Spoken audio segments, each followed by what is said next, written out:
Have you noticed how your mind can feel powerful all day, yet the moment the lights go off it starts inventing problems to solve? And have you noticed how the harder you try to force sleep, the more awake you suddenly become? Welcome back to the channel. Settle in, and let us take this journey together. Today we are going to explore two simple truths.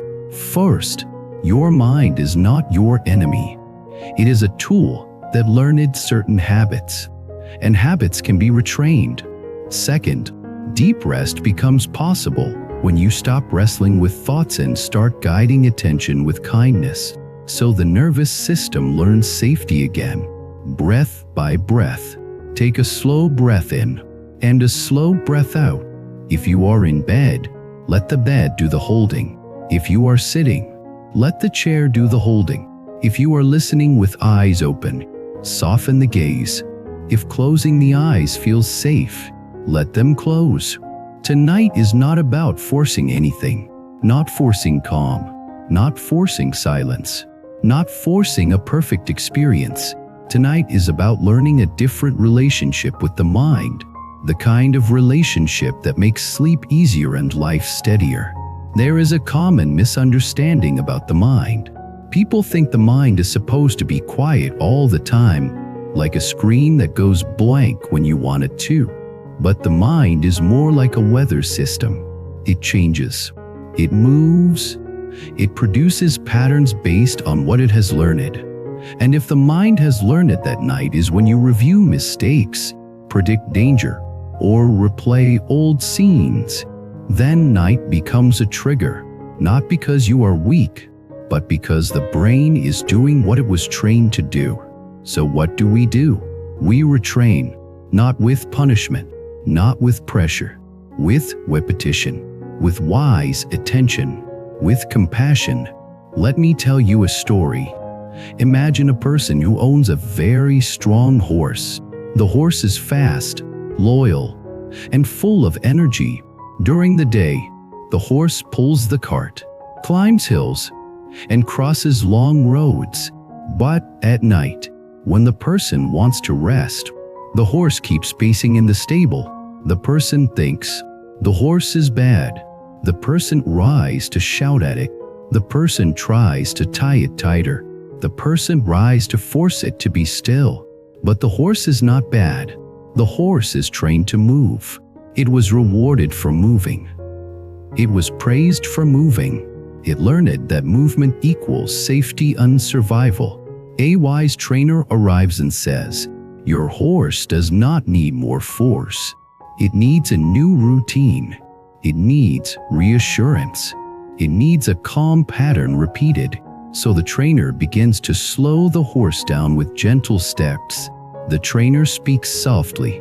The trainer brings water. The trainer rubs the horse's neck. The trainer repeats the same calming signals every night. Over time, the horse learns. Night is not for running. Night is for recovery. Your mind is that horse. Powerful, fast, always trying to protect you. And if it is pacing at night, it is not because you are broken. It is because the mind learned to pace. So tonight, we become the wise trainer. We start with the body, because the mind follows the body more than it admits. Feel the contact points, the back of your head, the shoulders, the arms, the chest, the belly, the hips, the legs, the feet. Notice how gravity is already doing the work. You do not have to hold yourself up right now. Now notice the breath. Do not change it yet. Just notice. Inhale, exhale, and if it helps, make the exhale slightly longer, just a little. A longer exhale is a quiet message to the nervous system. We are safe enough to soften. Now, thoughts may appear immediately. That is normal. So we practice a simple rule tonight. We let thoughts be present without turning them into a project. If a thought shows up, label it softly. Thinking, planning, remembering, worrying. Then return to one sensation in the body, like the weight of the legs, or the warmth of the hands, or the rise and fall of the belly. Each return is training. Each return is a new cause, and new causes create new effects. This is practical cause and effect. The mind becomes what it practices, so we practice returning. Now let me tell you another story, one that explains why forcing sleep often fails. Imagine a cup filled to the brim. All day, you carried the cup through a busy house. People bumped into you. You bumped into furniture. You held the cup tight so it would not spill. Now you finally sit down, and you stare at the water and command it to be still. Be still. Be still. But the staring itself is another bump. The command is another bump. The worry about stillness is another bump. The water keeps trembling. Then you stop staring. You stop commanding. You set the cup down gently. You stop bumping the table. The water becomes still on its own. Sleep is like that water. You cannot force it by staring at it. You invite it by removing the bumps. So tonight, we remove bumps. One bump is self-criticism. Why am I like this? What is wrong with me? Why can other people sleep? Why can I not? If that bump appears, answer with kindness. Nothing is wrong with me. My nervous system is learning. Tonight I practice. Another bump is urgency. I must fall asleep now or tomorrow will be ruined. If that bump appears, answer with wisdom. Rest is still happening when I soften. Even if sleep takes time, my body is recovering now. Another bump is control. I must solve every thought before I can rest. If that bump appears, answer with clarity. Not every thought needs a solution tonight. Some thoughts are noise. Some are habits. Some are fear wearing a logical mask. Now, let us deepen the practice with a guided descent. Bring attention to the face. Let the forehead soften. Let the eyes rest. Let the jaw loosen. Let the tongue rest. Bring attention to the neck and shoulders. Let the shoulders drop. Let the collarbones widen. Let the arms become heavy. Bring attention to the chest. If the chest feels tight, do not fight it. Just breathe near it. Imagine giving it space. Bring attention to the belly. Let the belly be soft. Many people hold the belly tight without noticing. Softening the belly can feel vulnerable, and that is why it helps. It tells the body, the emergency is over. Bring attention to the hips and legs. Let them sink. Let the thighs soften. Let the knees be easy. Let the calves rest. Let the feet become warm and heavy. Now, as the body softens, you might feel a moment of mental resistance. Sometimes, the mind does not trust calm. It thinks calm equals danger because in the past, danger came after calm. Or it thinks calm means losing control. So the mind tries to wake you up to protect you. If that happens, treat it like a guard dog barking at shadows. You do not hate the dog. You reassure it. You say, "Thank you for trying to protect me. I am safe enough right now. You can rest." Now I want to speak about healing unkarma in a simple way, because this is where many people get stuck. People sometimes hear cause and effect and think it means blame. But practical cause and effect is not blame. It is hope. If patterns were created by repeated causes, then patterns can be changed by new repeated causes. That is the whole point of practice. If you trained your brain for years to scan for danger, it will not stop scanning in one night. But if you train it gently every night to return to safety cues, it will gradually change. The nervous system learns through repetition, like water carving a path in stone. So, what are the safety cues? One is the long exhale. One is the feeling of weight and support. One is a kind inner voice. One is permission to stop solving. One is a steady focus on one neutral sensation. So we will use these cues now. Inhale naturally. Exhale slowly, a little longer. Feel the weight of the body. Say silently, I am allowed to rest. If a thought comes, label it and return. We do this again and again. Now let me bring in a story that explains the power of the mind when it is guided with kindness. Imagine a lantern in a windy street. If you run with it, the flame flickers. If you shake it, the flame struggles. But if you slow down, if you cup the lantern gently, if you protect the flame with patience, the flame steadies. The street becomes visible. The next step becomes clear. Your attention is that lantern. If you whip it from thought to thought, it flickers. If you try to force it, it shakes. But if you hold attention gently on the breath and body, it steadies. And when attention steadies, sleep often arrives as a natural result. Now, because this session is about using your powerful mind, let us talk about the difference between a powerful mind and a harsh mind. A harsh mind tries to control by scaring you. A powerful mind guides by clarity and compassion. A harsh mind says, if you do not fix this now, you are doomed. A powerful mind says, one step at a time, choose the next wise action. A harsh mind thinks pressure equals progress. A powerful mind knows kindness is fuel. So tonight, we train power without harshness.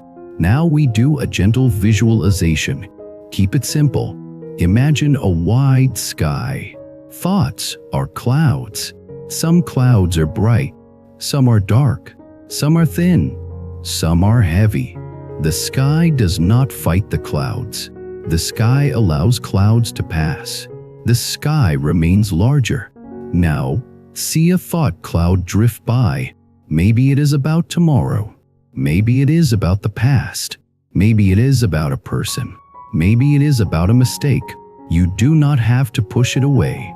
You just notice it, and you return to the feeling of the bed holding you. Return. Another cloud drifts by. Return. This returning is the practice of non-attachment, not indifference, not coldness. Freedom. You stop chaining yourself to each thought. Now let us address the emotional layer that often appears at night. At night, the mind often releases what it held back during the day. Grief, shame, loneliness, anger, fear. That is why night can feel intense. So if an emotion rises, we treat it like a wave. We do not dive into it with stories. We do not block it with force. We let it move through the body with steady breathing. Name it softly. Sadness, fear, anger, loneliness. Then return to the breath. Return to the exhale. Return to wait. And offer one kind phrase. May I be at ease. May I be safe. May I be kind to myself. Now, a key point about deep rest is surrender. Surrender is not giving up on your life. Surrender is giving up the useless fight with the present moment.